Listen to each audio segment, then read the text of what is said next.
in our two co-hosts, shall we? Mr. Rather Be Squidding, Mr. Michael Mataluni. Gentlemen, how we doing? Doing great. Doing good. Looking forward to this. Michael, you're a little out of focus. You okay? You got me? Are we, Yeah, are we good? Yeah, I see. Yeah, you've gone to a whole new setup because Michael's moving. Full disclosure, Michael's in the middle of a move. This might be his last show before he breaks everything down. My office keeps shrinking and shrinking as we pack up for the move. So I'm here in this little corner now. It's a tiny corner, but we're here. I'm glad you still have the Tic Tacs behind you. Still got the Tic Tacs, baby. Still got the Tic Tacs. Love it. All right, well, gentlemen, we've got a really, really fun show today. Before we get started, is there anything else I forgot? Did I forget anything, rather?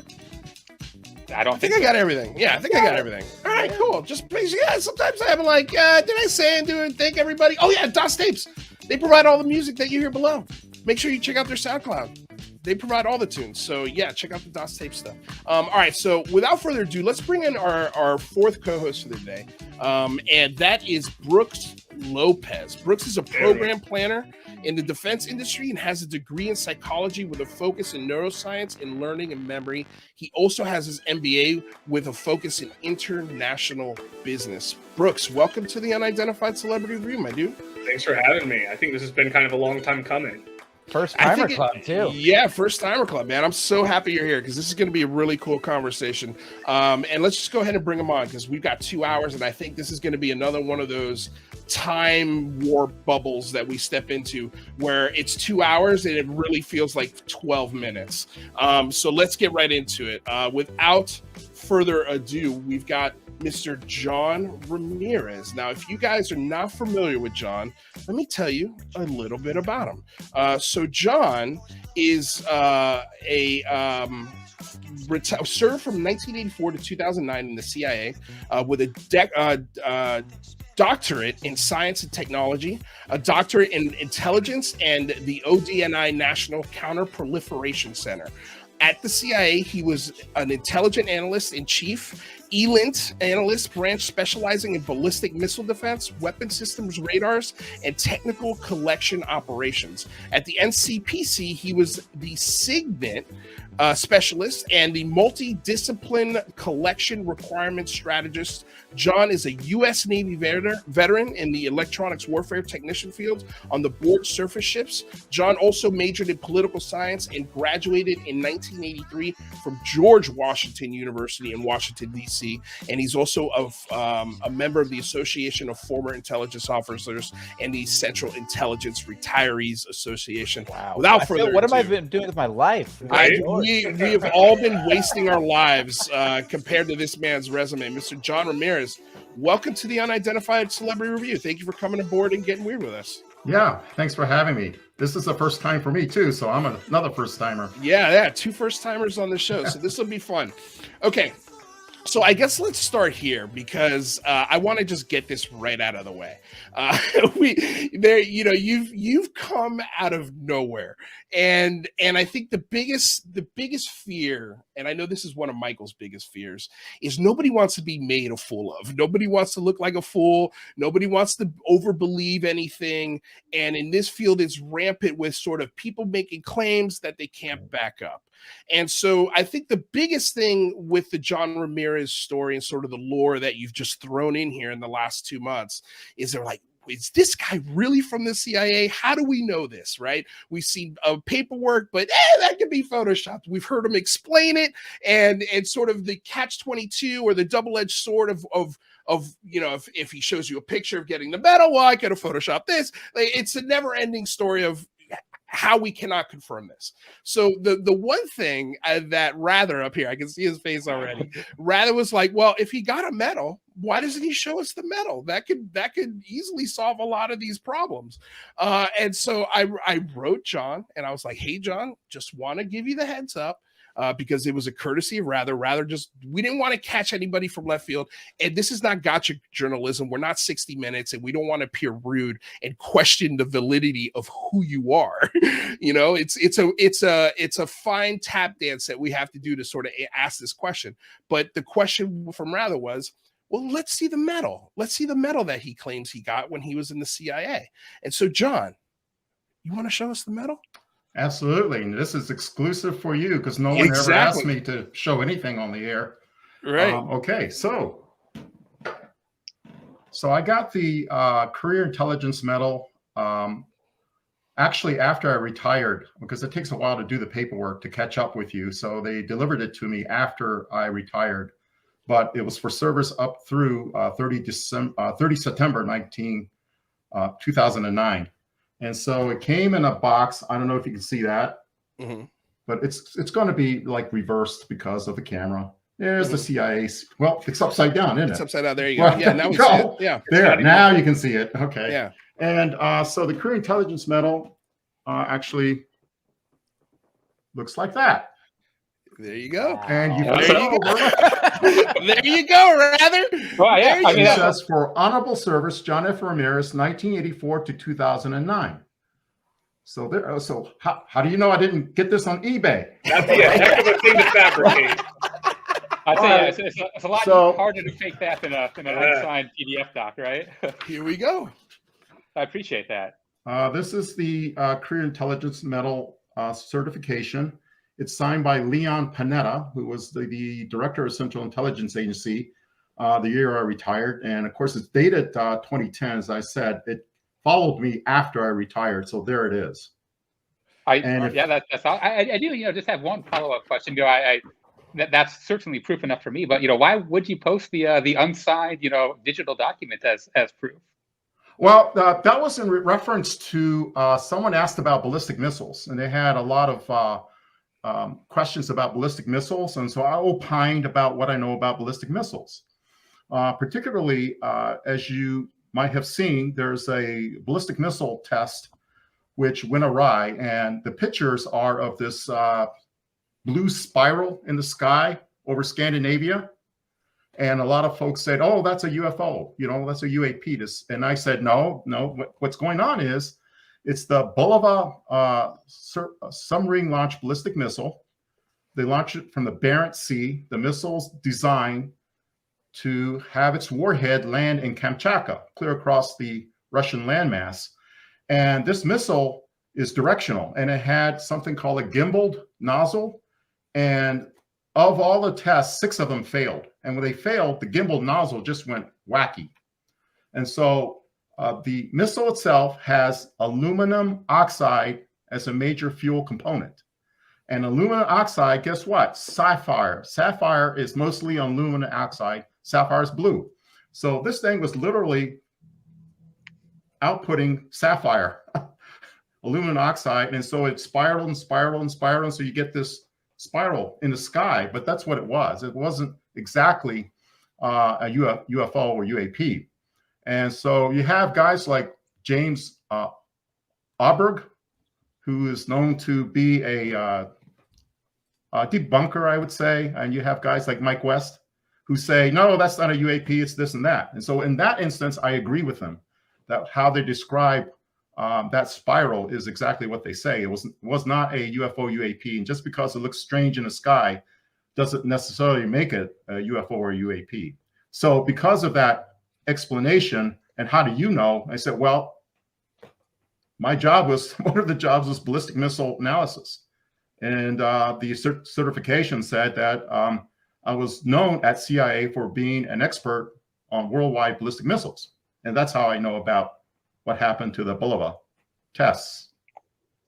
And so that's I think in hindsight, if you would have posted a picture of the medal and the signed document, I think we could have avoided some.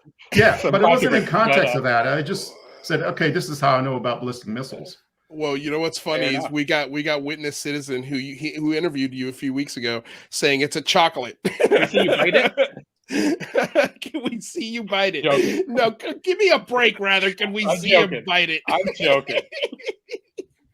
Oh man, that's funny. Okay, well, I'm glad we got that out of the way, and I'm sure that goes a long way in making you feel better as far as what we'll be talking about going forward, right? I mean, that's huge. He's never done that. Yeah, totally. I've listened to all of your interviews, and you sound like you know what you're talking about, but I don't, whether it comes to the CIA and the FOIA and these government agencies. So yeah, that does go a long way to backing up your claims, and I really appreciate it.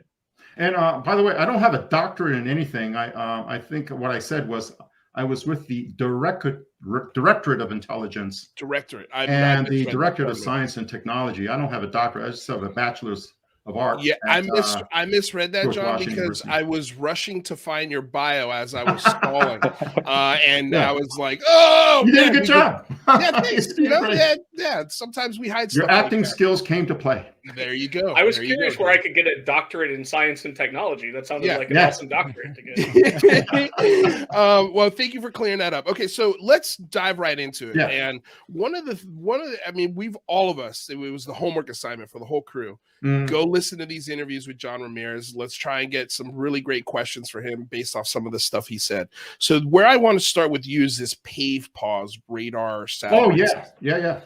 Okay, so the thing that stuck out to me here was that you said this radar system, it's pointed southward over the Pacific Ocean with the primary purpose of locating submarine ballistic missiles. And you said it also has got the capability of tracking things that are going 8,000 meters per second. Yes. And then when I did the math, that's Mach 24. Yeah. What moves at Mach 24 that we're tracking? Reentry vehicles of ballistic missiles. If you look up reentry vehicles, and I tell people, you know, I use a lot of terms like RVs instead of saying reentry vehicles, and they go, RV, recreational vehicle? No. To a missile scientist or a missile analyst, it's a reentry vehicle. If you look them up, they look like sugar cones. Basically, they're cones. And inside, there's something called a physics package, the thing that goes boom. And they get released in the exo-atmosphere or outside the atmosphere. They sit on something called a post-boost vehicle, and they get popped out one by one, and they're maneuverable independently. And once they pop out and they go in, they're not powered in any way. It's just the force of gravity pulling them in. And they go up about 700 miles up, and then they come down. And when they come down, they go 8,000 meters per second. Wow. That's how fast they go. And as you could see them as streaks in the sky, the blink of an eye, I mean, they're done. You know, they're already hit. Yeah. And so these radars are designed to track something that fast. Right. And also satellites too. They track satellites when they're not doing anything. Like, you know, we're not going to get missiles launched at us on a 24/7 basis. So when they're not working to look for ballistic missile launches, they are tracking satellites. And as they're tracking satellites in space, they see things that don't match what we know as the two-line ephemeris. It's two lines of math. Basically, you put it into a algorithm and you spit it into a computer, and it plots, using Kepler's laws of motion, it plots satellite trajectories. So we can predict, you know, where all the satellites are. And there's like, last light check, there was like 29,000 pieces of junk up there, including real satellites, but 29,000 objects with these two-line element sets that NORAD tracks. And sometimes you see things that, hey, it's not in the database. What is it? So they can remove all of that data and just track what's of interest. And that's when you see the UAPs. As I said, flying in formation under intelligent control with intent to go to a destination. So these two radars, one is pointing toward the South Atlantic, one's pointing toward the South Pacific. There's two up north, North Atlantic and North Pacific over the poles. The ones up north are doing most of the work, because if we get a ballistic missile attack from China or Russia, they're going to follow the Arctic Circle route. But submarines, they'll launch from the ocean. And so those two that I mentioned are watching for any kind of missile attacks from the ocean. Otherwise, they're just tracking satellites. And the Russians have them too. Well, just because you said submarines, and what I'm gathering, kind of based off what you said, is that we have filter systems on these satellite systems that can see through water. So essentially these submarines can't hide. And like if you're a submarine and an adversarial submarine off of the coast of California, we see you no matter what. It's kind of what I got from what you were saying. Am I wrong on that? Or is that a simplification? It is a simplification. Okay. The way we track submarines is because something of that big, that metallic, will create a disturbance in the gravitational and magnetic fields of the Earth. And so we have airplanes. The newest one is called the P-8 Poseidon. They used to be called the P-3 Orion. But the P-3 Orion, if you see those, they're more commonly known. They have something on the stern or the back of the airplane called a stinger. It's like a pole with a device at the end. And that's known as a magnetic anomaly detector. So they fly over the ocean and they can detect disturbances in the Earth's magnetic field. That points to something underneath the water. The only way a satellite can see a submarine is if it pops up its periscope. And most submarines don't do that, especially ballistic missile submarines. The whole intent of a ballistic missile submarine is to stay hidden. So I mean, if you've seen, it's a great movie. Hunt for Red October? Hunt for Red October. I was thinking about the Crimson Tide is a good one. Okay. Crimson Tide, you have the USS Alabama, which is a real ballistic missile submarine. And it goes out somewhere and just hovers, basically stations itself. And that location is secret. And it doesn't want to move very much because once it moves, our adversary knows that there's something there. So it stays there waiting for a emergency action message, which is basically National Command Authority saying, we're at war and, you can authenticate the codes, and you've seen the movie. Right. So the movie actually accurately portrays what it takes to launch a ballistic missile from a submarine. And you don't want to show yourself. So, you're not going to pop up periscope. Fast attacks, which are tactical more, they don't carry ballistic missiles, but they can carry cruise missiles shot out of its torpedo tubes. It can also be considered a strategic weapon. They're more likely to pop up their periscopes. And when they do, they're not up there for long because they're just doing a look-see. In fact, they may, at that point, they put up what's known as the ECM mast. They look for electromagnetic emanations around, and they come right back down, and they go down, and off they go. They're hidden. Right. So you can't see a submarine from a satellite. However, suppose you have a radar satellite. Right. A satellite carrying a radar. There's some limited degree of penetration of the water with a radar. The electromagnetic waves are kind of bouncing off water because water is opaque to it, but at certain frequencies, it can penetrate the water to a certain degree. But unless the submarine is at periscope depth, you won't see it at all. And having said that, the secret part is there might be something under the water that's pre-placed, pre-positioned, so we can track things. And that's the Navy doesn't want me to talk about that. Right. Okay. All. Well, so one more question, then I'm going to open it up to the rest of you guys. Yeah. You did say that we were catching formations of UAP on the satellite systems and also a trajectory. Could you tell us where they were going?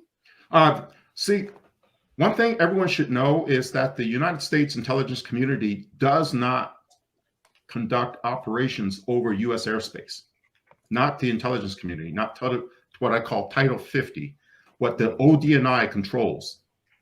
She doesn't spy over the U.S. She doesn't spy against our partners, the other Four Eyes, Australia, Canada, UK, New Zealand.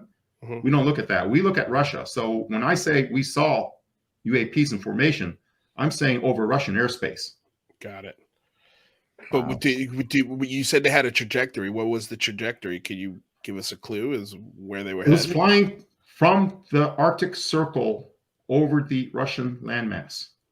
Wow. And can you give us an idea of what the formation or what the objects look like, or what the sensors were able to detect of those objects? The sensors at the time were, and here again, I can talk about the Defense Support Program because that's an old program. It's been up there since 1970. Without encroaching on the NDA, which means that, I have to still protect sources and methods of what we still have operational up there. So I can't talk about specifically, but let's say a satellite with an IR capability can see these. And so when you see these, they're basically like what people see on the ground. I mean, people have shot video of these orange orbs, and it doesn't look any different than that. They look like orange orbs. Can you say anything about like the flight characteristics, or what makes you think that they're not just prosaic, drones or something like that? Speed. They were flying at like tremendous speed. With changing of directions, or just the speed? No. I mean, they were exhibiting like the 5 properties that Lou always likes to talk about, the 5 properties of UAPs, and the ability to like maneuver in an instant, the speed itself, the characteristics of signature management, of being able to change its Maslin signature, its IR reflectivity characteristics, transmission characteristics. It looks like light, but it's like changing shape, size, and also 600 nanometers. It's orange. They were orange. So that cued us into the fact that there was something up there that's highly unusual. And we didn't know. I mean, people have seen orbs all the time, right? But from a intelligence community perspective, there were anecdotes, right? And so until we put the sensors up there in space that can actually look at these things, and as we improve the sensors, and that's where I'm going toward NDA, because the DSP is a crappy sensor. It's being replaced. It's basically, oh yeah, somebody, launched a missile. Big deal. Yeah, we know there's a launch, but the newer sensors, they can actually do measurements of, what light spectrum it's in and other types of characteristics. So they were multispectral, meaning they had 4 IR bands. And so we can divide up the IR spectrum into 4 bins. And so you give it a little bit more resolution. And because we had those types of sensors flying, that's when we detected these orbs. And the first thing, of course, we thought was, oh my gosh, the Russians have this super secret weapon we didn't know about, and we need to find out what they have. And what year was this? What year are you referring? I'm going to let the intelligence community people out there and the counterintelligence people out there know that I got this from Wikipedia. Here's my source, Wikipedia. Okay, so the Canon KH-11 Block 2, the second in the series of KH-11 satellites, carried an IR payload. And that was launched in the early 90s. And I'll say that much. So when we had that type of capability beyond the DSP, when we had a better capability to look at the IR spectrum, that's when we start noticing that there were these orbs. And this was in the early 90s. Well, speaking of the DSP, you mentioned in a previous interview the Bob Fish emails, and him had a story where he came out of a ship and someone came out and said, "Hey, I saw something on the DSP that was zooming and made a 30-degree turn," and they called it a fast walker. And I think you said that there was some mistakes in that. DSP would not be able to do that. The DSPs, they basically they actually had a blink on, blink off kind of duty cycle. They weren't persistent collectors, and that's why we flew so many of them. They didn't last long. I mean, we had to keep replacing the constellation over and over and over again. And they were basically just like looking for like instances of light, of something that looked like a launch, like the boost vehicle, the first stage of a missile launch. And they're looking at specific areas where we knew already there were ballistic missile silos in the Soviet Union. So that was their primary focus. And back then, China didn't have silo-based missiles like they do now. So we're primarily focused on that area of the world. I would say the Eastern Hemisphere. They would not be looking over anything near U.S. territory at all as much, because we wanted to look at that side of the world. Does that make you question his story? Do you think that maybe it's there's a lot of things in the Bob Fish story that seems to me like as told to Bob Fish by someone else.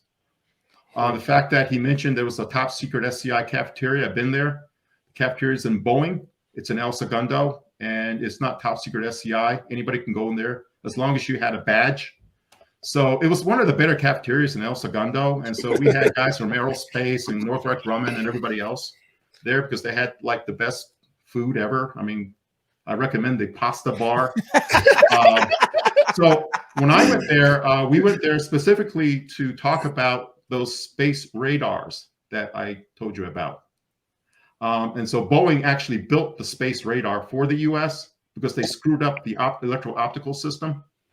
They had a giant contract to completely refurbish and renovate the entire US imagery constellation. It was called the Future Imagery Architecture. And before, we had a company that really knew what they were doing, and they were called like Lockheed Martin. They knew how to build satellites for that.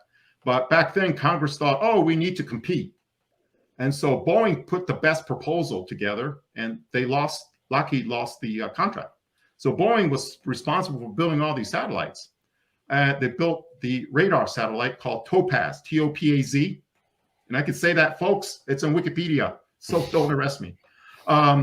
So Topaz was Boeing's bird, and of the entire FIA constellation, Topaz was the only one that survived.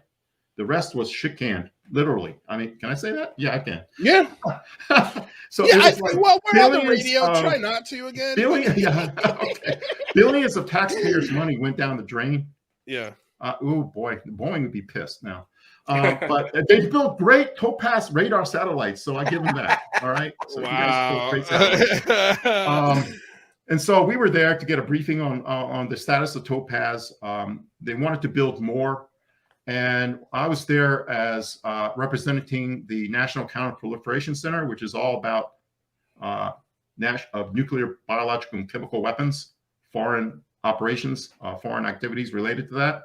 And we were thinking that these satellites would be very useful to monitor NBC, because it's electromagnetic waves, and sometimes when electromagnetic waves hits the so-called baby formula factory, they bounce back signals that look like this isn't a baby formula factory, because we can tell what's in the air atmosphere around it. Yeah. That's really getting close to NDA. So anyway, that's why I was there, and so we went down to the cafeteria. And there were other people there, and the Boeing sponsors for us said, yeah, this is the cafeteria where everybody comes to. And there were people there that were like custodial staff, and like everybody can eat there as long as you had a badge. Yeah. So you show the badge to the guy at the front door that you're going to the cafeteria, and they'll let you in. So it's not a top secret SCI. And in fact, you get fired if you talk top secret SCI in the open area like that.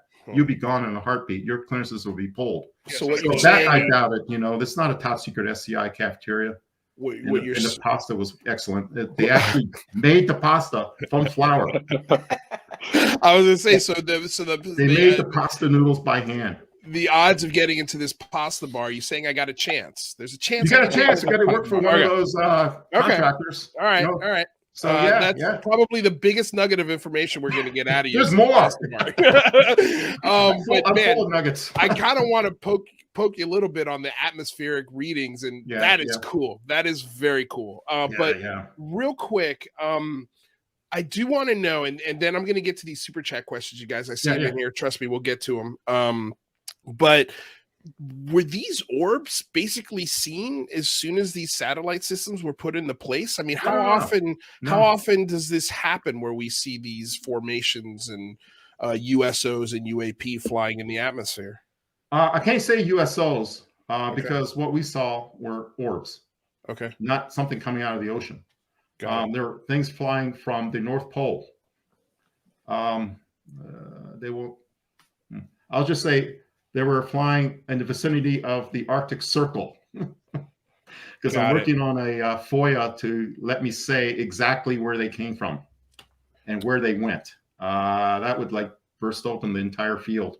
What's your current maneuverability? Like, what is your NDA based on? Like, what are you allowed to say? What are you not allowed to say? I'm allowed to say, NDA protects sources and methods. So I know how the U.S. intelligence community collects data. I know how we extract data from a hard target meaning like China or Russia, which has its own counterintelligence operations to prevent their people from talking to our people. So I know how we extract that data safely that protects the lives of our officers and protects the lives of our sources, the real agents. And so I have to protect that. And so there are like technical capabilities, there are human capabilities related to that, and I will always protect those. And so when, for example, when Lou's asked certain questions, that's what's in the back of his mind, that I got to protect those sources and methods because they're still in use. Even though we are retired, if we blurt out, oh, this is how we do it, it might literally put a perishable source at risk. And when I mean perishable, that source might die. And fragile methods, we'll never be able to use the extraction method again. So it will completely be gravely damaging to U.S. national security. So that's what I'm protecting. The information is not so, unless the information points to how I got the information. Well, do you see a path or a route for this information to eventually trickle its way to the American people, the American taxpayer? Absolutely. Absolutely. That's why the Gillibrand Amendment to the NDAA, and also it's not just the NDAA. We have an Intelligence Authorization Act, IAA, which also has UAP language in the legislation. They must pass intact with no editing, with no removal. I mean, they got to pass, because that provides us, people like me, people like Lou, people still in government, it provides us with what we call top cover. We have a law of the land. Right. And now, because we have a law of the land, Mr. Contractor, defense contractor, you're hiding all of these secrets.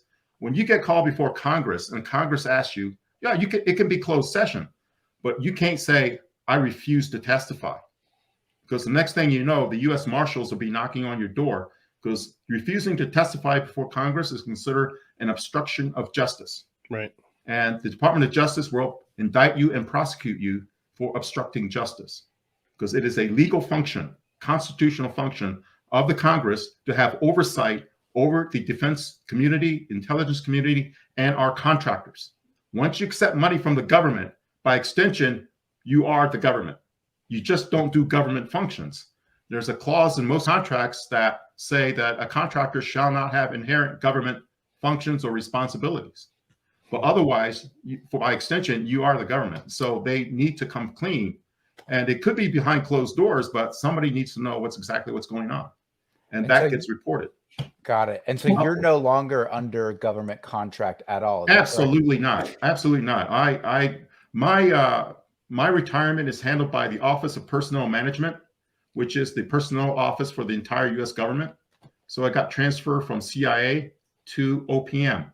My only contact with CIA is when I do things like that presentation, or I'm working on getting my medical records from CIA right now. I need to go back to CIA.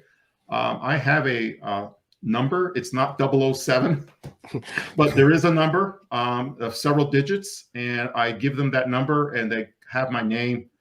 And being CIA, I mean, they know where I live, they know my phone number, they know my email address, they know my social security number. I give them all that, but it proves to them that I am who I am. Yeah. And now they really know who I am because I've been out on all these interviews. I was going to say, have you gotten any calls from the CIA since then? Since interview started? No, I've been contacting them back and forth because it's a dialogue I have. When I do these things, I need to let them know that if I provide new information, I need to vet that information through them. So far, I haven't done so because that presentation is basically intact. The front part of that presentation was done in about 2015 to 2016. So I have been sitting on the front part one, for a long time. And 2, 3, 4, and 5, I did recently. And so the entire package went to CIA, and it came right back to me, completely unredacted. So I didn't do a very good job. we talk about the NDAs and stuff. I'm curious about how compartmentalized the CIA is. Say, you're studying the ballistic missiles and you find some weird things in the sky over Russia, and you write up a report on that. Would the same people be investigating that on the ground, or would they hand it off to another part of the agency to then go investigate? And if they did hand it off, would they ever find out the results of that investigation? Well, I would just use the general case of how we do intelligence. And basically, we have a source, and in this case, it was an NRO source. I can say that because I put it in my presentation, and CIA didn't redact it. So the NRO has space assets they fly, and for various customers. And there are basically 2 customers. They fly for NGA because NGA wants pictures, and they fly for NSA because NSA wants signals. And so in this case, it was pictures. It was something in imagery. And so when they see that NGA, they're all like top secret SCI cleared. And they may have compartments within NGA, but they're all cleared. To work in NGA, basically everyone has the same level of clearance. And so they saw something, right? And so they said, huh, that's interesting. And then they did exactly what I said in the slide. You know, they went to CIA, they went to DIA. What do you guys know about what the Russians have flying up in space? Because we saw this over Russian airspace. So DIA does their thing. We did our thing. We got our experts to look at it, and they're all TS SCI cleared for that data. Because to get an SCI, you're already like pretty high up in terms of eligibility to get other compartments. So we did the analysis, and it's still pretty much top secret SCI, like everyone has in a building. And so there's no like special compartment yet. And so when my engineers were done and they reported back to our principal, who was tagged to represent this subject matter area, he was the one guy that was the subject matter experts that then talked to other subject matter experts within his or her own agency. Our guy then took it back up to NGA and NRO. And so everybody, his counterparts throughout the intelligence community did the same. And so at that point, you know, it's still top secret SCI. And they said, we need a working group to look at this. That's when the compartment started. Because in order to look at what we saw at the top secret SCI level, my engineers needed to be read into what we have flying that is like that. And that's when they got cleared into what we have. And so then they got cleared into what we know about what we think UFOs are really like. So they got cleared into that. And they got cleared all the way. Like, I personally think they went back to Roswell. Because they had that compartment. But were you cleared into this stuff as well? Absolutely. I refused. A smart CIA officer will know this. Never ask for more compartments than you can work. Because the more compartments you have, that's more work for you. So I try to get rid of my 26 compartments. I would sign almost any contract you gave me if they told me they'd tell me the secrets. So I would like, don't tell me if I don't know, because I can function without it. Right. I got read to a point. It wasn't even a reading. I mean, it was like, oh, we need a couple of your engineers. And I go, why? And so, well, here's why. Right. So, okay. Now, I didn't say anything about that for a long time until 2017. Until Lou Elizondo, until he started talking about orbs, and people are talking about orbs and Tic Tac and Go Fast and Gimbal. And that, all right, okay, now I can talk about, yeah, we saw these things like way back when, because it's the cat's out of the bag, right? Right. And James Lukatsky wrote his book, Skinwalkers of the Pentagon, and then he mentioned orbs. And so, like, okay, it's out of the bag, right? So I'm freer to talk about what we saw back then. But back then, I wouldn't have said a word. Even if I was retired at that point, I couldn't have said anything about what I saw. But thanks to the recent revelations, I can. So I'm not answering your question. I know I think I lost your question somewhere, and you were talking about compartments. Well, yeah. It's kind of, yeah. If would you know? And I guess that kind of raises the question of, there might be other people at the CIA who might know what these are, UFOs or otherwise, right? But it wouldn't be you at this point. And then John. No, I have to. I make an informed speculation. That's why I call it informed, because I know what we saw, and I have to speculate what it might be. And so that's where my value comes in that Lou can also do informed speculation. Right. But he's also extremely informed. And Jim Simivan and all these folks, and I'm using their names without getting their permission, but I mean, they're public figures now, right? Right. So Chris Mellon and all those guys, they know what's up there. But they still have clearances. I don't. So they still have to protect what they know. I, on the other hand, can talk about something that happened decades ago, because what happened decades ago is now in the public domain and released officially. So I'm a little freer to put more context into what I say. And so the compartment came later, when the working group was started. And so at that point, I was out of the picture. I needed to be briefed to a point where I had two of my engineers. I was responsible for writing performance appraisal reports. We know them as PARs. So I need to evaluate their work. And how can I evaluate their work unless I know why they're flying to, and I'll say it, St. Louis, Missouri, in GA West for these meetings? And then they came back, and so I had to sign their travel orders, sign for their airplane tickets and sign for their hotel accommodations, right? And their what we call MIE, meals and incidental expenses, and sign for all that. So I need to know what they were doing. And they also came back and said, "Boss, we need a safe." So, okay, now I have to order. Why you need a safe?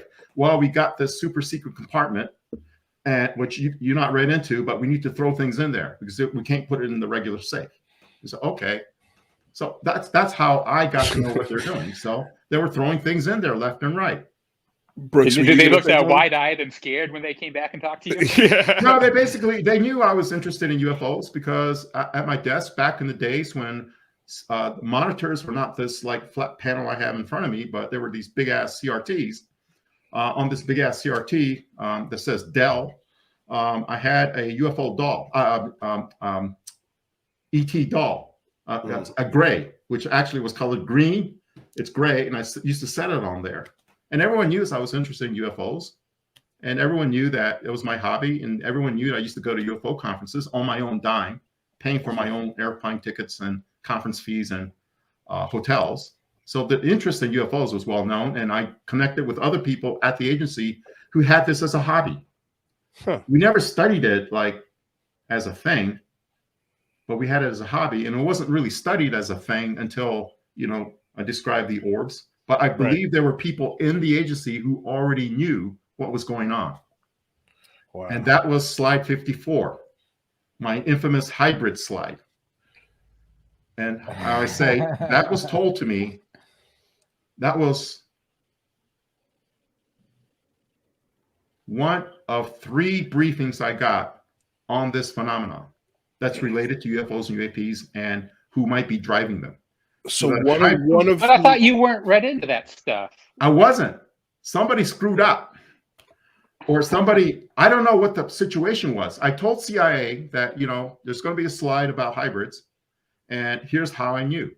And I told CIA directly the meeting I was in, about the time it occurred, the 2 senior officers who sponsored the meeting, and other people who were there in the meeting, which were CIA officers, might be other intelligence officers, but I recognize 2 CIA officers personally that I knew, plus a whole bunch of academics I didn't know, because we had a sign-in sheet, and when they signed in their email addresses, they had .edu after their email addresses. The rest of us have .gov. So I knew that, okay, this was an interesting briefing, and it was at a hotel. And I identified the hotel, the CIA. I was at this hotel, and gave them the address. And as I went upstairs, there was no security officer, no badges, and I could carry my cell phone into the meeting. That tells you right there that that's an unclassified meeting, folks. And who were you instructed to? Who instructed you to attend the meeting? That's one of the names I can't mention. I don't have permission to meet. But you were instructed. I was invited. No, I wasn't instructed. I was invited. You were invited. People invited me know I was interested in UFOs, and that they knew that interest. All right. So the one tidbit I have is that the folks who sponsor the meetings, the office that sponsored them is the same office that was the successor to the office Kit Green worked in. Kit Green worked for the Office of Research and Development. Go ahead. If this meeting wasn't classified, though, why can't you tell us who arranged it and tell us more about it? Because, again, when I name CIA officers, I need to get CIA's permission. Right. There's a thing called the intelligence. Yeah, that makes sense. Sure. Intelligence Identities Protection Act, IIPA. You cannot independently name a CIA officer. I can self-proclaim. Sure, no, that makes sense. You don't want to out the exactly. CIA. I don't know what their clearance status was at all. Do you know why they set up this meeting though? Like, what context were they telling you this information? Were you researching something that you needed to know? I don't know. That's the mystery of it all. Sharing? That's kind of a bizarre way to share information, because even if it was shared at that level of what I was told, you would think there would be in a skiff. It wasn't. Right. It was a whole. You think it's possible that they might have been feeding you misinformation or some other kind of weird thing going on? No, because I reached back to other folks and confirmed the fact that what they knew was the actual truth, and plus who they were in the building. Yeah. Did they provide any evidence that this was true, or did they just say that this is kind of the theory that they were going with? No, it's not a theory. They actually stated what they stated. So fact. And then I confirmed it later with others. They stated it to you as fact. So your report that you shared was not your speculation. You're sharing what was stated to you in an open meeting. Oh, you're talking about slide 54? Right. It was shared with that group of people, which I would say numbered like maybe 3 or 4 dozen at the most. But it was not held in a closed area, as you said. You were able to bring your own cell phone in with you. You weren't searched, nothing like that. Nope. And I mean, so it was presented as fact, as in it was just said as fact, but there was no proof or anything to back up that fact? No, because when you have people at that level, who they were, saying you do that, CIA officers don't. That's a pretty big claim. That is not. It is not. You have to understand the culture of CIA. You know, when that person at that level says something like that, he can back it up, and then I go back and then ask later about this, and then have that confirmed. And then this was before the Orb working group. Orb working group. Yeah. No, it's in slide. It's in the slides. Yeah. Yeah, it's in the slides. There was a Orb working group that occurred way before ALSAP. ALSAP was after the Title 50 civilian side of the intelligence was done with the Orb working group, and there we don't look at it like it's a threat. We look at the science and technology aspects of treat that as a phenomena. And then we toss it over to Title 10, which is DOD, and of course DOD survives on everything being a threat. Right. So this was explained to you as fact, and was this like? I guess I'm struggling to understand the context of the briefing and what was the goal? Was it just to disseminate this information throughout interested parties in the CIA so they could continue to do intelligence? There were 3 items on the agenda. One was a historical look back at CIA's relationship with UFOs in general. And that's where slide 53 was the McMinnville UFO, the famous one in 1950. And that was briefed as, this is an authentic UFO. And because the reason why it's never been successfully debunked is because it is authentic and we know it. That was there. Number 2 was hybrids. And number 3 was the future of information technology will explode. We're working with a company to disseminate and allow a dialogue of information like this and other information. John, is and this that the company is Google. Google. Okay. Google, because we had a relationship with Google already.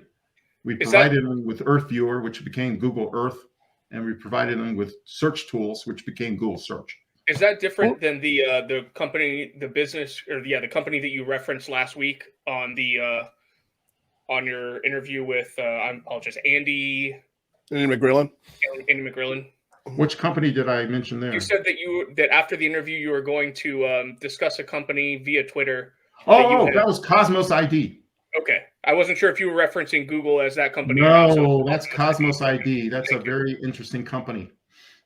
Well, I'm still hung up on the hybrids, right? Because if there were aliens interventing with our DNA, there would be records of it. That's kind of a falsifiable thing. And when you go and you look at the biology and the DNA history and stuff, there isn't any evidence of that. There is evidence that there are reptilian.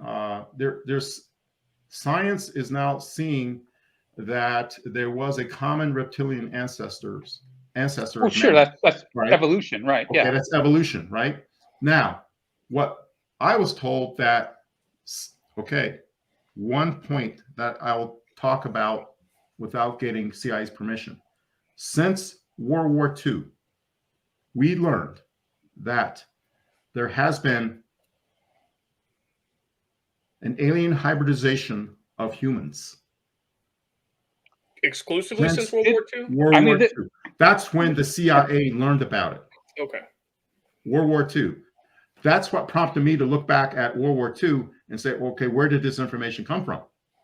But still, it should be a DNA record of that. We should be able to tell them. Absolutely. And that's what's not released. That's still... Well, but I mean, this is being done by academics. It's, the government doesn't do the DNA research. Yes, we do. Yes, we do. Well, sure, but I would... it's not private, right? There's no classification of our DNA. You can't classify looking into our DNA.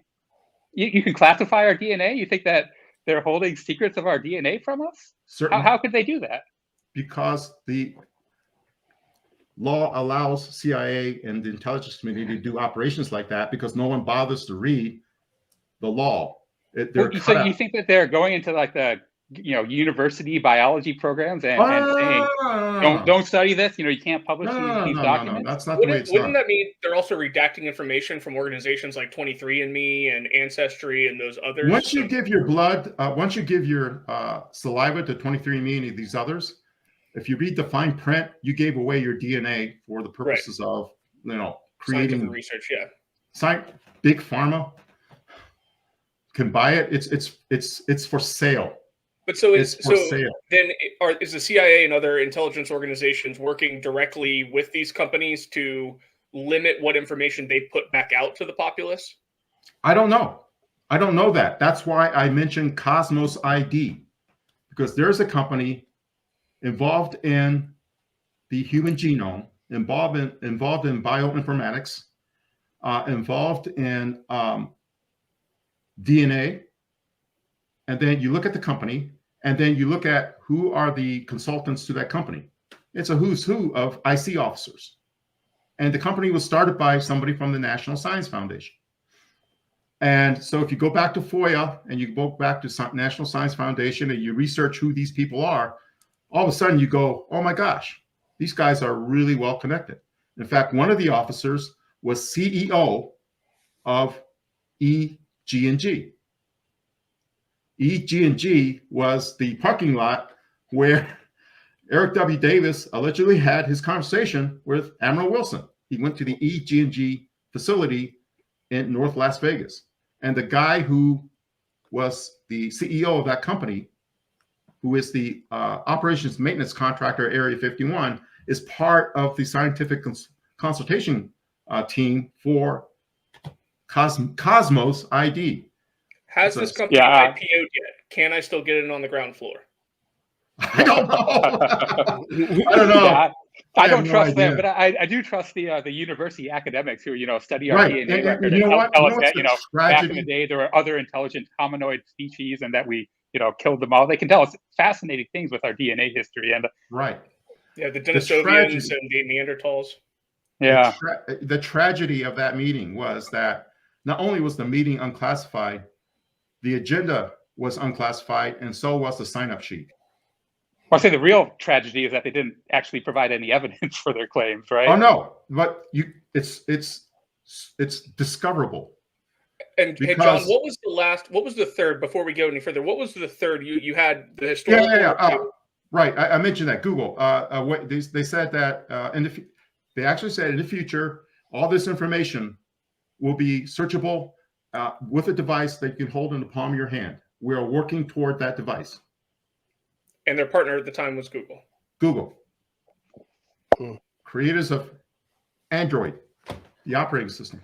So real quick, I just want to go back one more time to the hybrids and so when they spoke to you about this, this was something that they were saying. Did they say why they believe this or what they discovered that points to this idea of human reptilian hybrids? I had to research that on my own. They didn't make that connection. Did you research it in classified documents or just kind of like online? No, online. Just putting it together. But they said specifically that. But they didn't provide any evidence. But they said this is after specific. World War II. Yes, that they discovered that humans are hybrids after World War II. So in my mind, they said, okay, do we know of how we could have gotten alien DNA after World War II? And then I go, Roswell crash, bodies. Were there actually bodies recovered? Did we go back into the bodies and find evidence of humanization, their DNA and ours and theirs? I don't know. But other officers who claim, the other officer who claimed that he saw the Roswell files, Chase Brandon, said, yep, there were like non-human intelligences recovered from the Roswell crash. He said he saw it. And then he had to write a novel to describe how it goes all the way back to the Atlantean period. Well, yeah, I'd say that, if they did find alien bodies that had, weird DNA that is alien and ours, wouldn't the kind of obvious answer be that those alien bodies are hybrids and that, like, exactly. But you're saying that we're hybrids, right? We're hybrids. They're hybrids. Some of us, right? Is that wouldn't it be the only? All of us are hybrids. Some are more hybridized than others. Okay. And but it could. One point, they told us that we know there are certain families that have been hybridized to a great extent than others, and we will be following those families. That's where I think a lot of people really take a concern with this theory, because that sounds a lot like David Ickey's reptilian theory. Yeah, but I mean, he's kind of anti-Semitic, right? He's thinking like, I've not read any of his books. I tried not to read because I want to be unfiltered. But if he's going with like this hybridization being part of a plot to control the world and they're evil, and I don't buy that. I just buy the fact that that they're controlling families, powerful families. No. That some in ancient past, some families are related to those families who were enhanced a little more than others. And so I'm going with that, and that's a hard one to swallow. I understand, yeah. Right? But I mean, I can't swallow it either. I'm just telling you, this is what I was told, and so that's a research point for others to research or to debunk or to not believe. I mean, it's up to you. From a purely semantic standpoint, I mean, we do have DNA variances across humanity. So even if it wasn't, I mean, not to parse it too much, but even if it wasn't a direct influence from an extraterrestrial peoples of some kind, we obviously know that different people have different DNA markers. So it would be very analogous to identifying things. So when we talk about a group of families, it doesn't necessarily have to be a specific ethnicity. It doesn't necessarily have to be a specific religious group. Right. I mean, it could be across, just something that we treat as genetic anomaly. Mm-hmm. But if there is a genetic anomaly that, we can't trace back, that was just introduced at World War II, I would be shocked if academics would overlook that or not be able to find that. So that's what I'm curious, because John, you had said ancient families, but then we also have the World War II. So was it we found out during World War II and it had happened prior to that, but we didn't realize it till World War II? Somebody told us. Okay. And so that's why you're kind of relating it to Roswell. Not so much somebody told us, but hey, maybe we just found out after this Roswell crash, after doing an autopsy and running. It gets more complicated than that. Yeah. And that's what prompted Lou to go in his soliloquy. I mean, he did a very somber soliloquy. You guys probably remember when he did a really brilliant soliloquy about suppose everything we've been taught in schools by your parents, by your churches, et cetera, was wrong. were wrong. Suppose all of that is wrong. And so, I mean, I urge people to find that and actually listen to the context of that. That's the closest he got. And that where he said there may have been an enhancement of our DNA 70,000 years ago. He put 70,000, an actual year. I never heard 70,000 until he said it.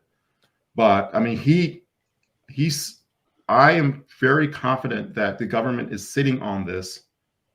And in order to understand the UAP in its entirety, where it came from, why they're here, who's driving them, you have to go back to, like, what's our role? Why are they here talking to us? Why do they want to interact with us?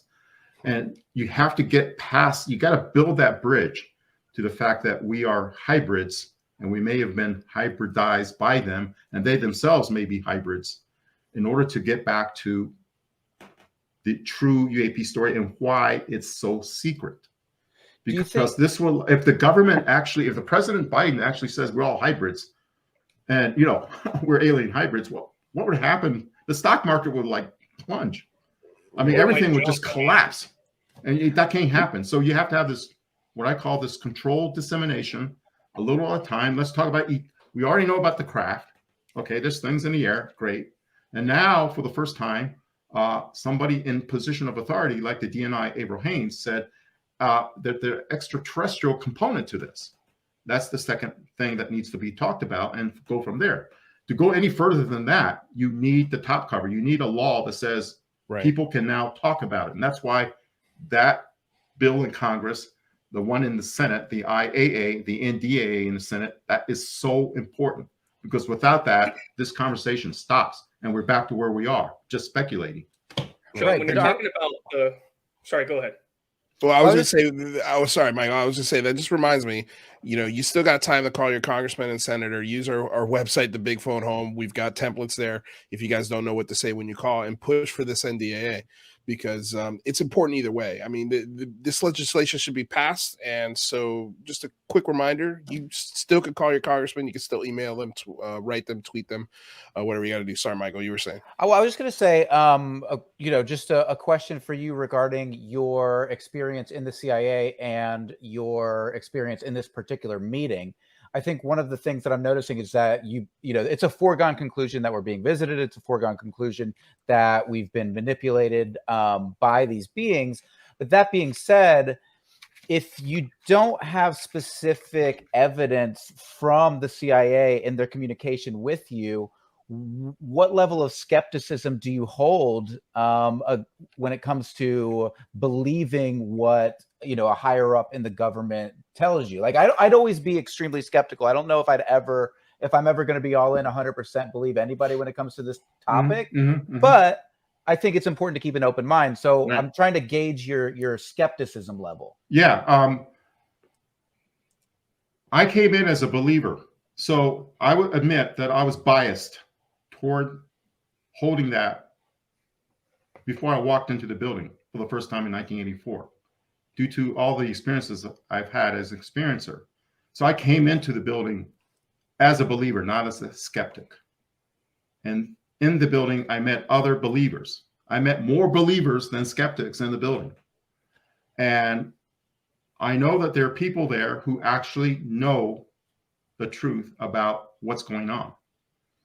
But again, that's a foilable. How can you know that though? How can if you don't know? Yeah, if you don't know the truth, how can you know that other people know the truth? There is a code within CIA that we do not lie to each other. We do not lie to each other. So at the very least, hard to describe that. What they were telling you. Pardon me? So at the very least, they believed what they were telling you, even if what they believed may not have been what we'll. And some of them are informed. Truth, I know that some of them are informed. I know that because of their position and what they analyze, that they are informed. So they could be mistaken. No chance for them being mistaken. I think they have access to compartmented intelligence that I don't and others don't. I think there are people who actually know what's going on, and they're holding it tightly. Now, some of that is being released. Some of that's loosening up. And I think we're on the road for that to occur. Because now we can talk about who's driving. When you say extraterrestrial at that DNI level, now you're talking about not the craft, but the drivers. Yeah. And that's the next step. So I think slowly but surely that realization will come to fruition. It's interesting because one of the things that you mentioned earlier is something that you had direct contact with, and that was these orbs. But you're also alluding to, physical, biological beings, as well as, and I'm curious what your take is on UFOs or UAPs that are believed to be structured, like the Tic Tac. So what's the relationship in your mind between the orbs that you had direct evidence of and these other objects? The orbs that we saw through the infrared sensors in space, they're flying really fast. And when they go through the upper atmosphere, they're going to cause, I'm not a physicist, but I'll say it's a plasma field or some kind of field, which envelops them into that type of manifestation.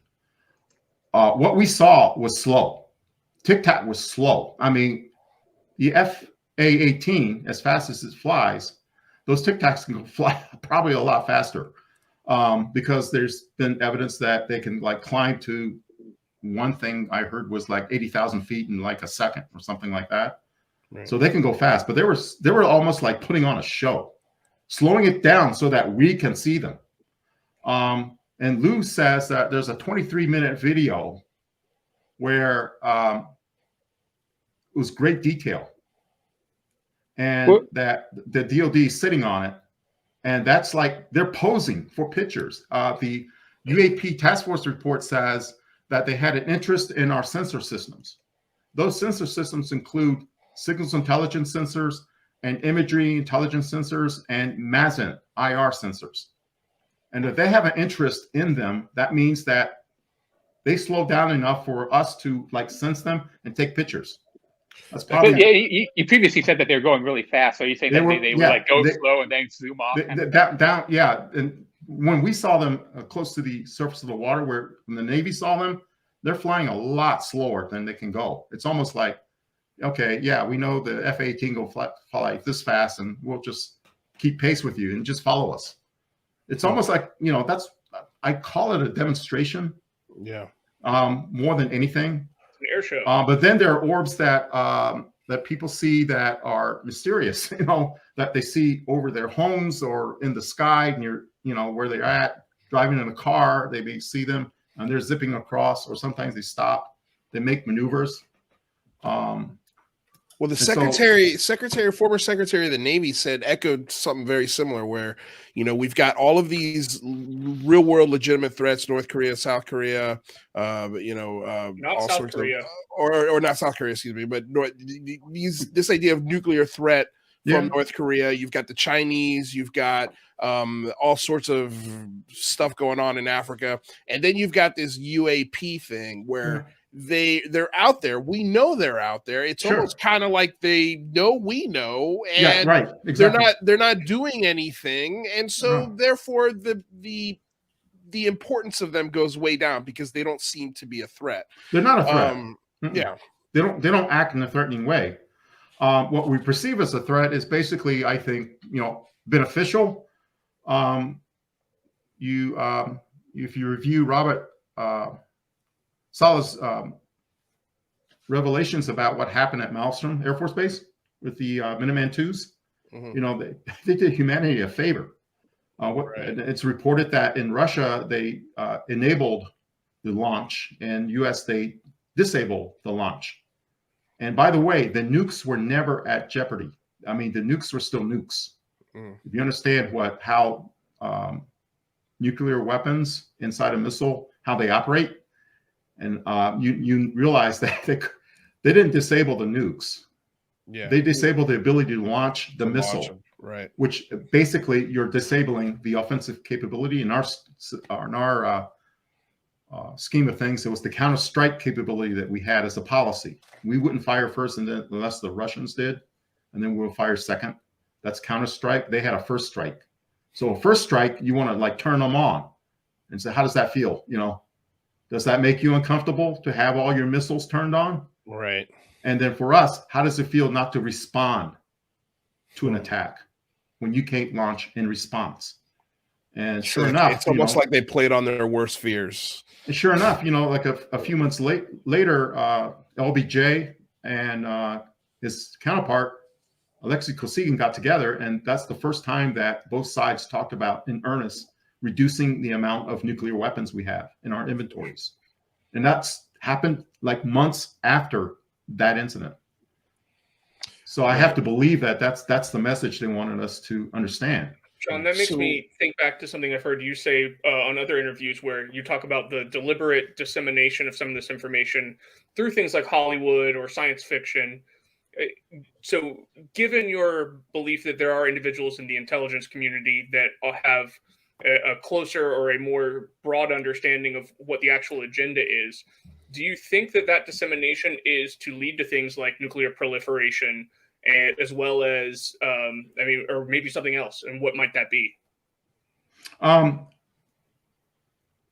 There's two levels of that. One of this is pretty mundane. The mundane one is that CIA definitely, and the Defense Department definitely want to put their best feet forward in the public perception. So a lot of it is like, you know, tell us, you know, portray us in a good light. But the other part is, as you say, some dissemination through entertainment means of this information. So there has been that going on. In fact, I point out to the Men in Black, the two movies with Will Smith and Tommy Lee Jones. Tommy Lee Jones. Tommy Lee Jones's first cousin, as I stated before, was Chase Brandon, the guy who wrote Crypto's Conundrum, the guy who said, I saw the Roswell files. And so, I mean, there's some connection there. And he wrote the book as a novel. And so he went on like Coast to Coast AM, and promptly I haven't heard from him.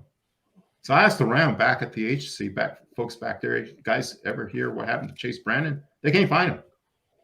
He's off the grid. Wow. But he wrote this wonderful book that actually tied in a lot of things I said in slide 54. I read the book, but I wasn't influenced by that book because what I thought in slides 50, Crypto's Conundrum. And what he used was the sculpture in between our original headquarters building and our new headquarters building. It's in the courtyard. It's encrypted, and there's a contest to see what it says. And I don't know if it's been broken yet. I think a physicist, in my parent office may have broken part of it. But he based it on that. And he based it on this guy, Chalmers is his main character. And he traced his ancestry back toward time and back toward Atlantean times, all the way forward to CIA. Now, this book was published in 2012. It was written after he retired. I think he retired maybe shortly after or right before I did. In it, he said something that most people didn't know at the time. He said that there are underground objects. These are USOs underground, not underground, under surface, that fly out of the water and into the water. Now, when he wrote his novel, that wasn't like really known that well, that a lot of these objects are in the water, and that's how we see them. So I know he's well informed in that perspective. If anything, having him on where I'm at right near sitting, I mean, he will be a much more interesting guest, because I think he's one of those people that was read into the whole story because he's seen the files. Well, that's going to have to be my next homework assignment. Let's get to a couple of questions that we have from the audience real quick. One from Magical Joshua Logan. It's been sitting up here for a little while. Lieutenant Graves said the UAP first behaved oblivious to fighter jets, and eventually there was a near miss. Opinion from John Ramirez. I wasn't there, so I can't say why there was a near miss, oblivious. I would have to believe that there are sensor systems on these craft as well that they can avoid being hit. unless they want it to be hit because they want it to crash. There's this theory I heard about the gifting fields. Have you heard that theory? No. There's a theory about the gifting fields. And I forget which ufologists first discussed gifting fields, but sometimes they deliberately leave things. They crash so that we will have things to study. And these areas are called gifting fields. And I need to research that myself. I think Jacques Vallée might be the source of that. He might know more about the gifting fields. But I have to believe that they would be ways to avoid, because in most instances, when you get close to them, they shoot off and go away. You know, that they're hard to like approach in that manner. Yeah, I really like the Arrival's take on that, which is pretty fascinating if you haven't seen it. Yes, that's a great movie. Kind of reminds me of another question, though, is do you think that the U.S. government really holds all the cards here in disclosure, or are there other governments that might be able to preempt us, or the Galileo Project and stuff like that? Oh my gosh, I think the work of ICER, for example, the International Coalition Extraterrestrial Research, is important because that is an international organization of ufologists, and these are serious people, scientists and whatnot, studying this phenomenon. That's important. Also, I know Russia is sitting on a ton of information. I don't know too much about China unless it's something we told them. Nari talked about the fact that most people don't know the United States and China at the intelligence level, we're close cooperating friends, and that we built like SIGINT sites all over China for them. But there's some cooperation with these governments, and Russia especially. I mean, they're the guys that actually spotted on the radar, their radar, the equivalent of pave poles in Russia, Pechora, looking up north toward the poles. They spotted these objects as well, and they went to high alert because they say it's not, you know, we don't know what it is. And I'm surprised. Yeah, I'm surprised to hear you say that we're partnering with China in some of this stuff, because Bill Nelson recently said in the Iglesias forum that Russia we had previously worked with, but the relations with NASA and China apparently aren't that not great. With NASA. Not with NASA, but you know, with the IC they are. CIA and NSA had a very close relationship with Chinese intelligence. Was this up until a certain point, or still? I don't know. When I retired in 2009, that relationship was ongoing, and I posted 3 open source articles, one by the New York Times, one by the Washington Post, and one by United Press International. And also the book written by a former director of Central Intelligence, Robert Gates, where he mentioned the reason why we built these is because we actually had them in Iran and we lost them. And then we had to approach China to see if they'd be interested in hosting us. And they were hemming and hawing. And then we sent a young US senator that paved the way, talked to Deng Xiaoping and convinced Deng Xiaoping that this is good for both of our countries. That senator is now U.S. president right now. When he was senator, Senator Biden approached the Chinese to help CIA enter the country. And we brought the first computers there. They've never seen an IBM PC. We brought the first IBM PC there. We brought what would be considered to them a supercomputer they could not have built themselves.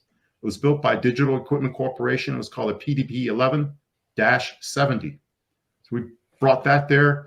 We brought everything that you would think would be at Menwith Hill in UK and in Alice Springs, Pine Gap in Australia. Miniature versions of that we brought there. The ray domes, everything. I mean, it looked like, you know, like if you look at a picture of Pine Gap, it looked like that, except much smaller.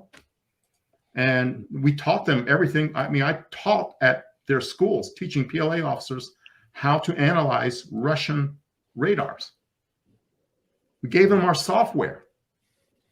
I mean, it's unbelievable how close we were.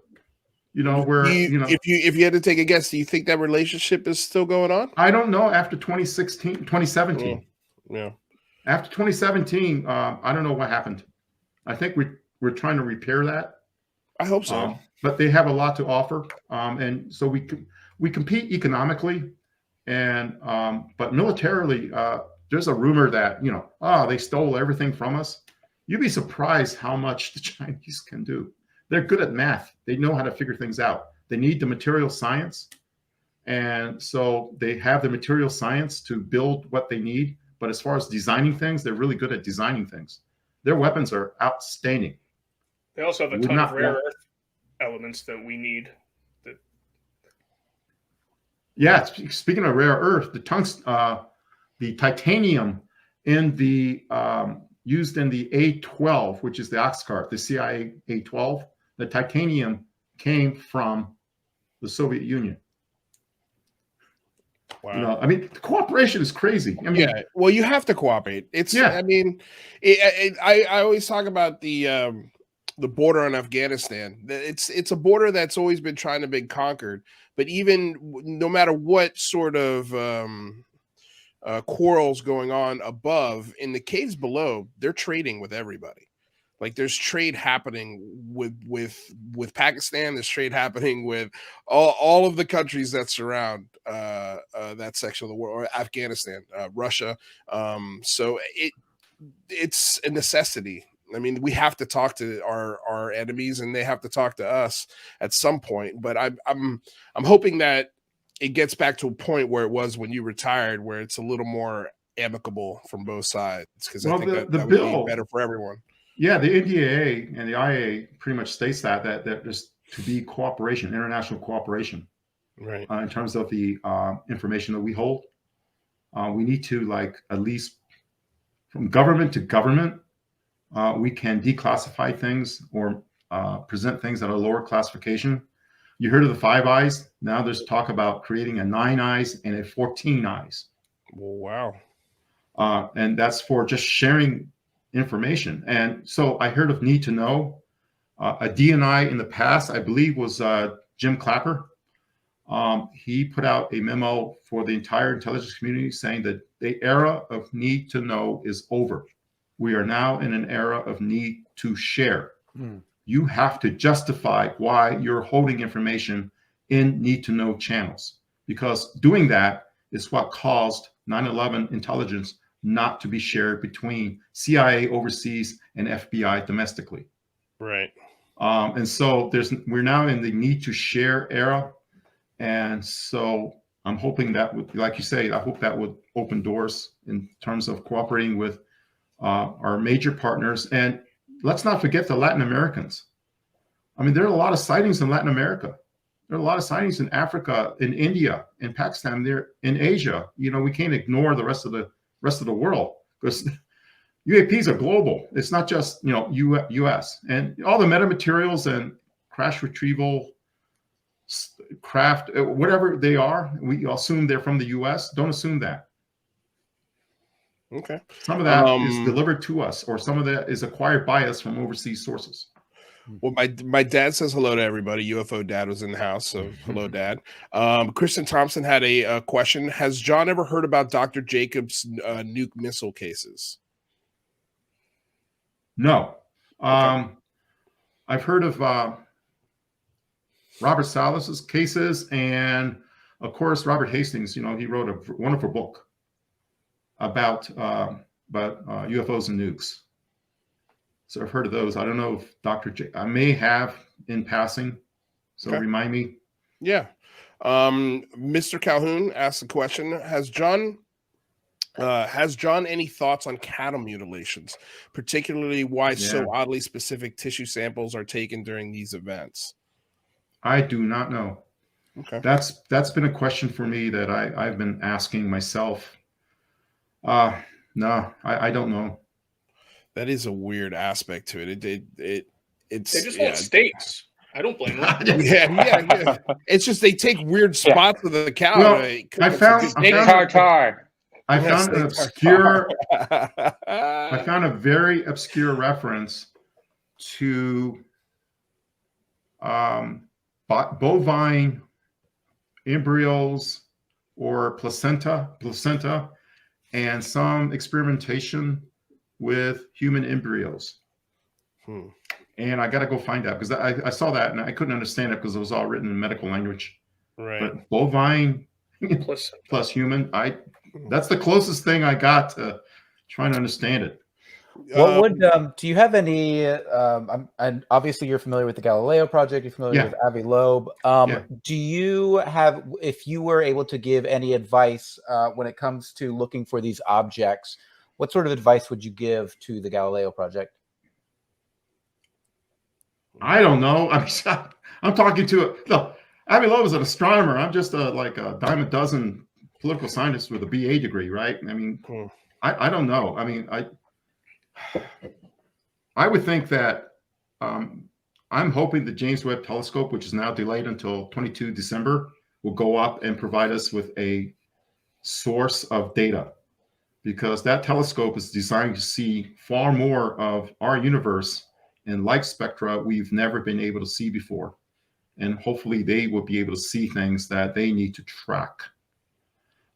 Whether there are other objects like Oumuamua coming in and out that we can't detect, something like the James Webb Telescope might do what the IR sensors in our NRO satellites did for us.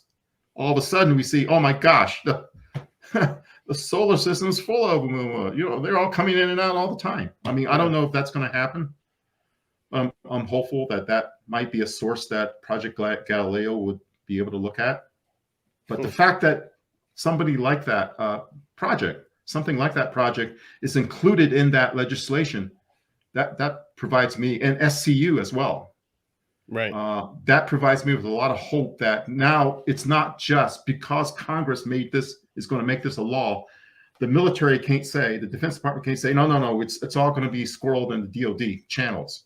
Now they're forced to participate with science. I want scientists to participate, not just government, government scientists, but all scientists, because I was hoping, you know, I mean, imagine when Braswell the rancher, instead of going to the base, he went to New Mexico State University or University of Mexico and got them to look at it. And we wouldn't have the secrecy right now.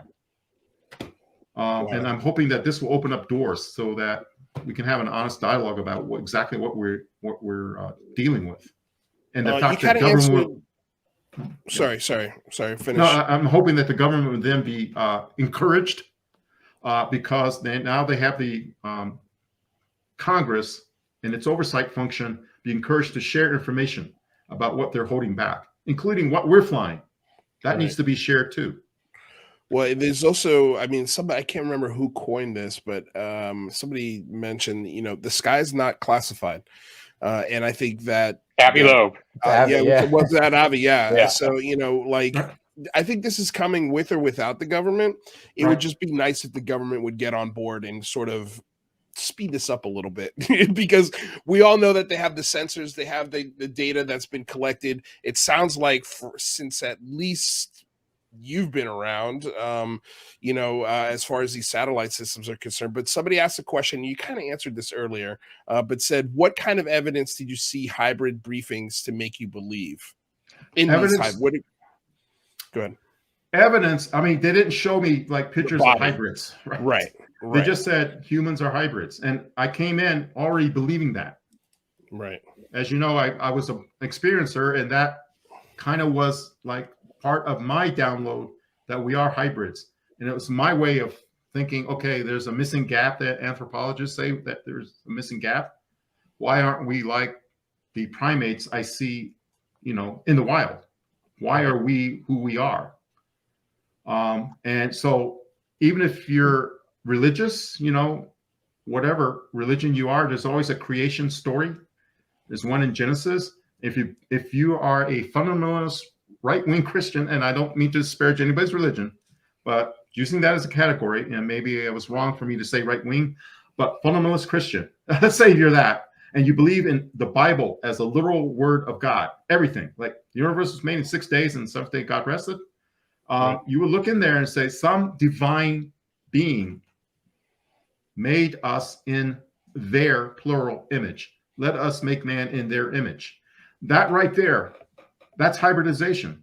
There's also a serpent in Eden, so I guess there's your record. And exactly. And so I'm saying, like, you know, if you go back to Chase Brandon's novel, and you go back to what I've always believed, that we're worshiping the wrong side. We're worshiping the side that wanted to like slow our development down, to suppress us, whereas the side of enlightenment, Lucifer, enlightenment, that side wants to elevate us, to know that we are also divine like our creators. And for that, they got tossed out of the garden. I just like to throw in, from the DNA record, the academics would posit that the reason that we're unique in our ecosystem is because we killed all of our, the other Neanderthals and the other intelligent humanoids. So that's, one possibility. Well, they just didn't survive. I mean, we just had the makeup. Yeah. We were more robust in surviving. Whereas if you look at my blood, I'm Asian, you'll see Denisovan DNA. If you're European, you might have Neanderthal DNA. There are other types of categories of DNA. Yeah, I mean, that I don't have evidence of that. But now, if the CIA will let me say those names, there are two people that somebody like Leslie Kean can knock on their door and say, hey, I heard this, Yeah. And so what do you know about this? What can you say about that? Are you still in contact with these folks? And if so, do you think, how badly do they want to talk about this? Like, well, do any of them? Full disclosure is this. When I did my presentation and I sent it off to CIA, I also had a great interest in contacting Jim Simivan and Lou Elizondo, those two in particular. And I have contacted them as a professional courtesy. I know they're doing important work. And I want to make sure that anything I say or do does not impede their work. Right. And I offered them saying, hey, if you want to acknowledge that I know you, in the context I know you, go ahead. But that doesn't mean that you endorse my work. My work is my own. And they're fine with that. So going back to rather trying to find who I was, if someone bothered to contact Jim or Lou, they would have said, yeah, we know him. Yeah. And Kit Green as well, Kit. Yeah. They know who I am. Chester Hunter with a $20 super chat. By the way, guys, thank you so much for all these super chats. Truly appreciate it. Makes the show exist. So thank you. John, were there any folks who invited you and aware of any of your personal anomalous experiences? Invited me to that meeting? He's not specific. Were any of the folks who invited you? Oh, I'm guessing they're talking about the meeting. Yeah. It was well known that I was into ufology, because when that occurred, and I think I'm bad with time compression. It's been so long ago. I think it was 2001, before 9/11, because 9/11 didn't happen. I don't think it happened. We had academics from all over the country flying into Washington, and immediately after 9/11, it was a lot tougher to fly anywhere. So I think it was before 9/11. It was 2001. And by then, they were well aware of my interest. And those academics, here's the tragedy. It was unclassified agenda, unclassified sign-in sheet. I tossed them in the burn bag when I retired. Because I think I'll never have to deal with this anymore. And so, I knew what I knew, and I was happy with what I knew. I wish I had kept the agenda and the sign-in sheet, especially because it listed names. But I know 4 names on that were CIA officers. By the way, Pandolfi wasn't in that meeting. I can say that because I know who Pandolfi was, and he wasn't there. Okay. There was no Ron Pandolfi at that meeting. Although he worked for the same office. Meat Cutter with a $5 donation says, rather save my soul. Great show, you guys. Got to listen on the KGRA app while I was out and about today for the first 30 minutes of the show. Thank you so much, Meat Cutter, for the donation. John Brusso with a question says, hi, John. Thank you for your service. Is your CIA medal made from 999 silver? If so, is it engraved along the side edge of the medal? I don't know what... Is this guy trying to steal your medal? I don't know what it's made out of. I don't know. I don't see any engravings around it. But again, there it is. That's awesome. And I don't see any engravings around it. I don't know what they look like now, but this is what they gave me in 2010 for service complete in 2009. So there it is. Thanks for your service, by the way, Ed. Yeah, well, that's the one thing that I perked my ears first when I first heard you, John, is why you're doing this and and your motivations. That was the one thing where I was like, oh wow, that's actually quite refreshing. I want you to explain that real quick, but before you do, Artisan Tony says for $10, rather is a high level hybrid and trying to bury it. I believe that. If there's anyone on this panel that's a hybrid, it's rather be squidding.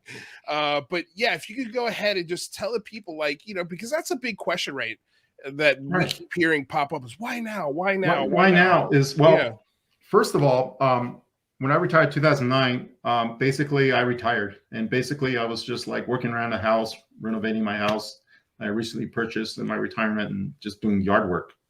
I mean, I was done with it. And I still had an interest. I was still watch YouTube videos and whatnot, but basically nothing really progressed from 2009 until 2017. And when TikTok was released, when we found out there was something called AllSap and something called ATIP, before that, I was like everybody else. I was like listening to Coast to Coast AM. And I don't think Jimmy Church was doing his Fade to Black then. I think he was like guest host back in that era. So all the way back to Art Bell, to George Nuri, I was basically interested in this. And I was just listening to what other people say. And I go, that guy's an imposter. I can tell because the way he talks and what he described doesn't exist. And then, but, never mind about that, but in 2017, when people start like, that really elevated the discussion. And all of a sudden we learn about AllSap and 2008, 2010, and Senator Reid funding and all that. And everyone believed that, that's when the government really, but you guys know that the government is always doing this and never like talked about it. But there was this, like the fact that I know that when we saw the orbs, that brought it out of the UFO era into the UAP era. And we started to investigate this earnestly. Like I described in a previous interview, these were no longer your grandfather's flying saucers. These were like different phenomena. And what went on in Skinwalker Ranch before then, that high strangeness and all that. And they go, well, this wasn't just about AllSap. Stuff happened before AllSap. Yeah. And so that motivated me to, how do I present that story? And so that's what motivated me to talk more about, the first part of that briefing was about, suppose a UAP event occurred today, what would happen? What I described is the actual process of what happens in the intelligence community when you see something like new and unusual. It doesn't necessarily have to be UAPs, but basically that working group process happens to the point that you write a report. And once the intelligence community writes its report that's coordinated with the other agencies, and it goes to the DNI, at that point, it's disseminated. It can go to the White House.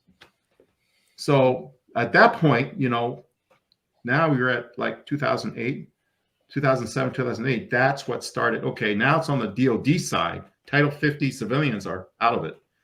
Title 10 is DOD. Can we shoot it? Can it shoot us? That's DOD, right? And so when they took over, they had more of an aerospace, forget the acronyms, forget the alphabet soup. Something flying can hurt us.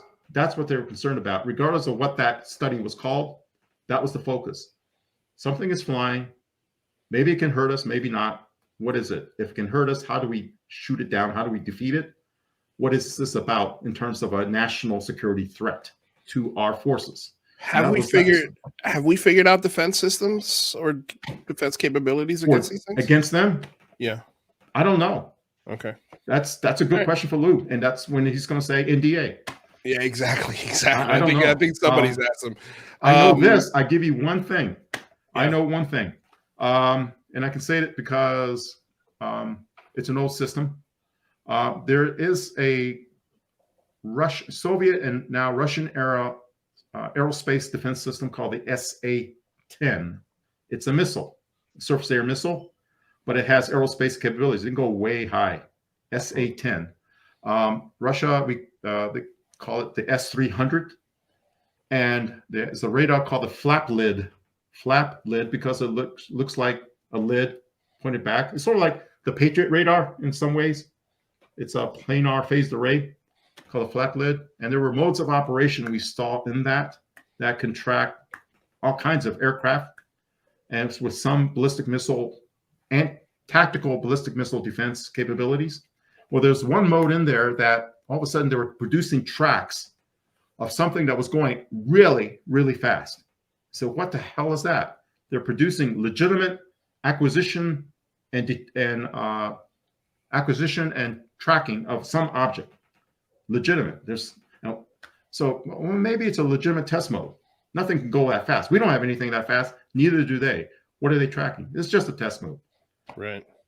After the Soviet Union fell, and we start talking to immigrants, like Soviet immigrants or Russian immigrants who became U.S. citizens in this country. They left Russia. And we did identify that they actually worked on that system or operated that system. They told us we had a UFO mode in that system. And we looked at the missile that system was attached to, and it said, yep, that has some reach. And those missiles were nuclear tipped. Some of those missiles were nuclear tipped. And that's an older system, you said. That's an old system. That's ancient. There's the S-400 now, the S-500. And that thing had a UFO mode on it. Well, according to the information we received, that was a UFO mode. Wow. And so we actually got that system. Squirreled away in an interesting place in Nevada, I'll say. And so with my background in ballistic missile defense, I was with a partner, a colleague of mine. She and I stayed in Beatty, Nevada, and we traveled to this site, which just like you'll see described going to Area 51, there wasn't a mailbox, but the folks at the DOE, 232 Energy Way, DOE, they gave us the badging to get to that facility. They told us what to look for in the road. So you see this in the road, make that right. Right. So we did. And we drove and heard shack of camo dudes. Oh, these are the camo dudes. And I said, wow, that's the real camo dudes. I heard about them. And, they badged us in and we went there. And so we tested the system out. And one night they told us to get off the mountain. Get off the mountain. Go home. Get off the mountain early. Because the rumor was they're testing a special payload. And so they didn't want CIA. We were told we were not cleared for what they're testing. So we went off the mountain. We went down. And the next day we came up, everybody was quiet. And they didn't want to talk about last night's test. And so they tested something we had against that system, which we knew had a UFO mode. Wow. And that's all I know. And so, John, when you're saying that these are nuclear tipped and they have a UFO mode, the implication would be that they would be able to attempt to nuke a potential UAP. Is that right? If it stands still for it, because the kinematic performance of the missile is pretty good. Some of these missiles can actually have 200 Gs, pull 200 Gs. So they're really good. The Russians are really good. They got good systems. So there you go. That's just one little tidbit that I'm putting out there. And the reason why is because the fact that we had this system was leaked to the open press. It was no secret. And as they were driving it out of Huntsville, Alabama, Huntsville is where the Missile and Space Intelligence Center is at. And they have systems there that if they were energized and activated, the Soviet and Russian systems, they could defend half the United States because those Russian systems are that good. They can shoot down anything within half the United States because they're Russian systems. So they're pretty good stuff. John, I'm curious. You mentioned earlier that you had some experience as well. When you're referencing you being an experiencer, are you talking specifically about your experience with these sensors from these satellites, or did you have your own personal experience with UFOs at another time? My experience with UFOs has been through what experiences will tell you, like instances where they knew they were awake, but they could not move. So I've already related, I think in a previous interview, about planting sunflower seeds so they grow into sunflowers. And I said, I need to plant sunflowers so they know where to find me, because I want them to take me and not bring me back. I want to go. I'm tired with, I don't belong on this planet. I'm from somewhere else, and I want them to take me. So I planted these sunflower seeds that grew into sunflowers, and out of my bedroom window. And I think I was in adolescence then. Yeah, I was. I like 7th grade, I'd say. And I remember like many hands pulling me out of my bed and taking me to a craft and being held by a being and laid down on a table to be examined. So that was like an instance where I encountered with a craft. And now, is it a dream? Is this something I dreamed of? I can't tell you. I don't know, but that's an experience that I had. But you said you were young at the time? I was just curious. Yeah, I was like seventh grade, thereabouts. Okay. The other experiences I had after I retired were actually seeing craft. And again, one of them was interesting in that I saw craft coming out of the clouds and making maneuvers like that, going back in the clouds. And the message to me was, tell them that we hide in the clouds. Okay, you hide in the clouds. What does that mean? I don't know, but it's an experience I've had. Wow. So I had experiences like that. The orb experience was flying from BWI, which is Baltimore Washington International, Baltimore Airport, to LAX, Los Angeles. And I was on a direct flight with a friend of mine. We're going to a UFO conference. And the UFO conference was held in Irvine, California. And on the way there, as we were flying over the Southwest, I used to listen to Channel 1, United Airlines, back in the day where you could actually listen to the cockpit comms. That right there tells me that was before 9/11, because after 9/11, you're not listening to cockpit comms anymore. But, instead of listening to country or classical or whatever music they were playing in the other stations or comedy, I would listen to Channel 1 because I was such an aviation geek, listening to air traffic control and the pilot, the cockpit. And the pilot described seeing an object. He said, we have a bright orange object coming across our flight path, and it's right in front of me, and it's now to the starboard side, from port side to the starboard side. I looked out the window, and there it was, an orange orb. It wasn't like a sparkly orange orb. It was just like solid orange. And it was like receding. And stopped for, stopped. It wasn't really, it was moving with the craft because I didn't see any kind of like we were passing it. And then it flowed out, receded. And that was like an orb experience. And the other orb experience I had here in Arizona was looking out my balcony during a CE6 with Mark Sen's experience. Where I saw the word orb. We have to have you back. We're out of time. I knew this. I just got started. I know you did. I know. I mean, we need a 10-hour show with you. I got a couple more questions. Let's see if we can squeeze them in here in the next. Yeah, we do it rapid. So John Music says, being said, a lot more physically unidentifiable hybrid looking females are here recently. Bigger eyes, smarter, taller, maybe telepathic. I've seen them too. What do you think? Is the end game that we're getting replaced? No, we're not replaced. I don't think we're being replaced. By the way, get her phone number. Ask her the questions. She might have the answers. I don't think we're being replaced at all. I think they're revealing themselves to us because it's part of the equation of knowing who we are, where we came from, and knowing why they're here. Okay. And then there was one other question here from Citizen Witness from Sean Rash. He was asking about, Sean, I'm looking for it right now.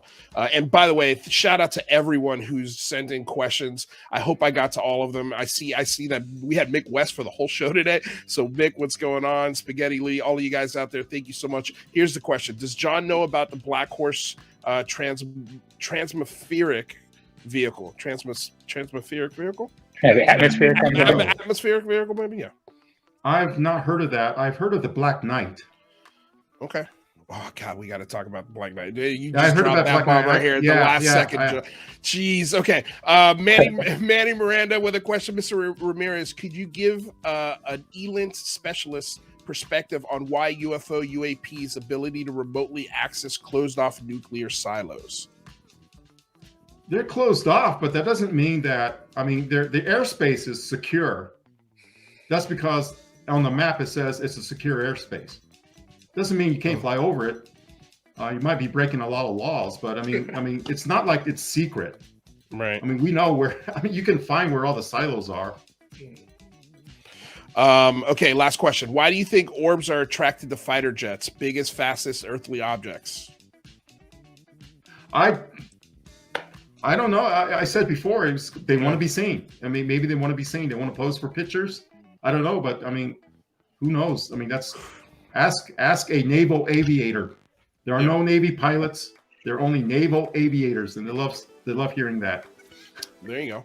Mr. Ramirez, I cannot thank you enough for this interview. This was a lot of fun. I loved seeing your medal. I loved watching Rather Eat Crow a little bit here live on our show.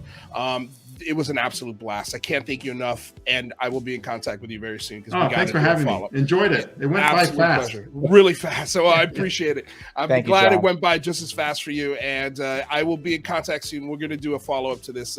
Thank you again for your service, for your patience, and answering all the questions that you could in the time that we had. All right.